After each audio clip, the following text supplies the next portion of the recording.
If you use the music streaming service Spotify, you might have a ton of different playlists and music all over the place, and I'm going to show you how to clean that up.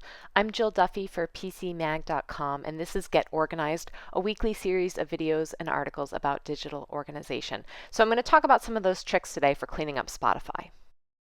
So the first thing you need to know how to do, of course, is create a playlist. There's a quick button in the left rail, or you can also access it from the menu bar. To name your playlist, you just type into the text field that shows up. It's pretty simple.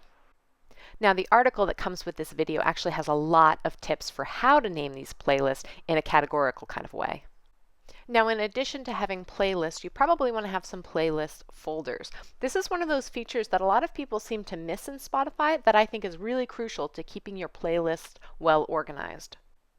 So you can create a playlist folder, name it whatever you want, and then just drag and drop the playlist that you want in there. That way you can collapse those folders when you don't want to see everything that you have in Spotify.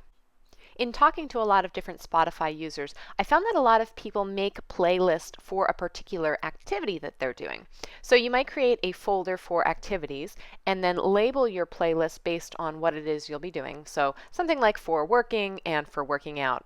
And of course, everything is really drag and drop ready, so you can just pull things around, order them the way you want to.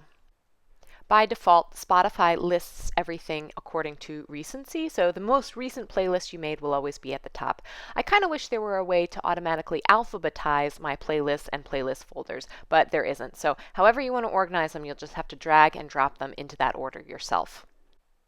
Now I want to show you how to get rid of duplicate songs in playlists because Spotify doesn't have a tool to do it. The way I do it is I sort my playlist by time and then I just visually scan down and look for matches. When you find a duplicate, you can just right-click to delete it. Another thing I learned about Spotify users is that a lot of people use the radio feature to discover new music. One really nice feature in Spotify is that it keeps a history of everything you've listened to, including those radio songs. So if you heard a track that you liked on the radio and you want to add it to one of your playlists, you can always find it in this history.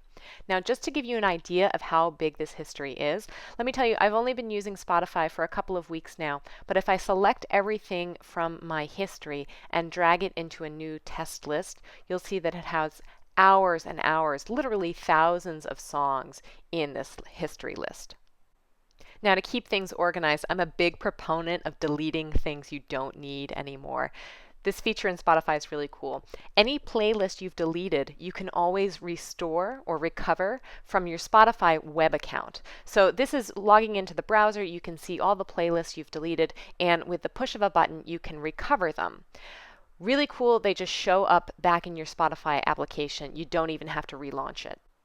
For PCMag.com, I'm Jill Duffy helping you stay organized. You can email me anytime at jill_duffy@PCMag.com.